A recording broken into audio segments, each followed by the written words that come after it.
Hi, this is Beata from Splitcoaststampers. In this video I want to show you the embossing resist technique. It's an easy and quick technique.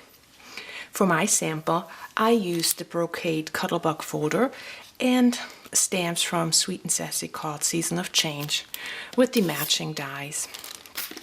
First you will need a piece of neutral colored cardstock and the stamp that you want the ink to resist on.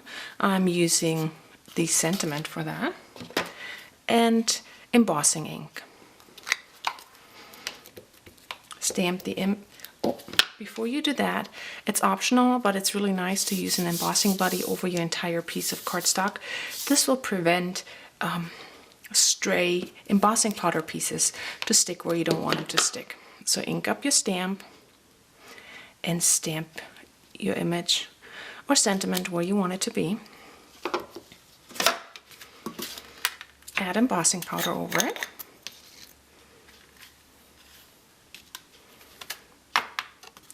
Tap off the excess and heat.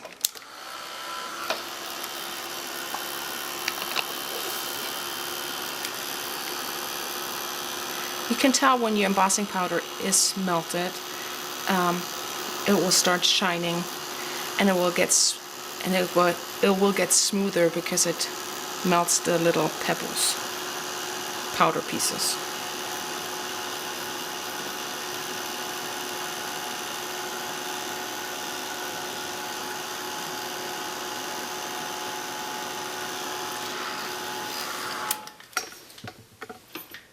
Now you can't see it, but now you're using ink to brush over. You could also brayer it over, it's up to you.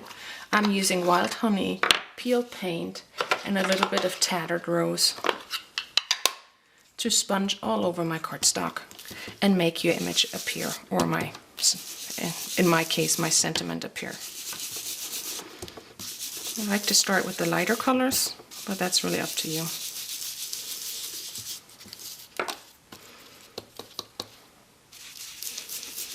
I love this color. Wild Honey is one of my favorites.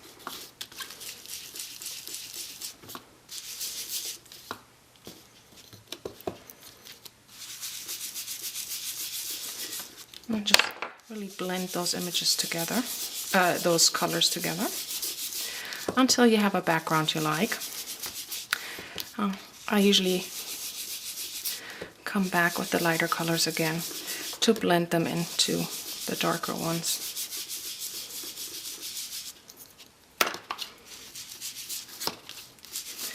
Make them more vibrant. And the cool thing with distressing is that they stay wet a little bit longer, so you can do this without getting lines.